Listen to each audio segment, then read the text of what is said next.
Ny fikambanana sud-est moa dia manomboka avy agny Mosivarika hatrany Fort Dauphin mahazo amin'ny faritany Bara. Zany hoe goavana. Raha ny raharam-pirenena tsy misy ny zanakin'io faritra io dia tsy raharam-pirenena. Tsy hainay ny angina.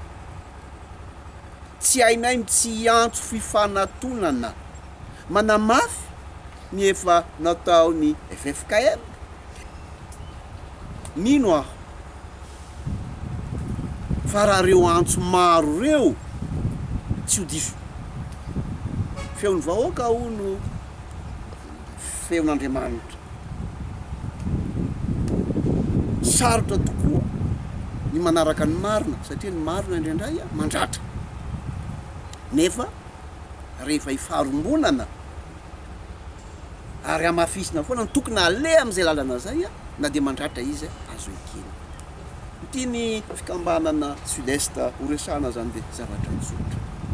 Zahay tompoko dia tsy miandany satria misy anay daholo io. Amin'ny tany ianareo, izy moa ianareo amin'io. Raisitsika aloha any amin'ny le 11 moa safa 10 izy zao. Ny fivondronan'ny 10 filatsaka filoham-pirenena manana anankiroa zahay ao mba tsy hanaovako azy anankitelo.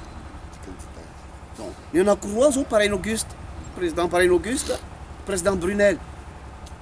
Zanaky ny sud-est feno tsy mitapo-drano ile olona ratsy fanahy. Raha jerentsika ndray aty amin'ny fitondram-panjakana tsy hanonona afa-tsy telo ihany koa. Ny ao amin'ny CENI, dame, monsieur dame André Narcède, zanaky ny sud-est feno tsy mitapo-drano. Jerentsika koa alefatsika lavidavitra zay efa niaina zavatra sarotra tany Fianarantsoa tamin'ny 2009. Ny doyen ny HCC Nelson William, zanaky sud-est koa io tsy mitapo-drano. Ny filoha ny HCC amin'izao Andriamatoa président Florent, mbola zanaky ny sud-est.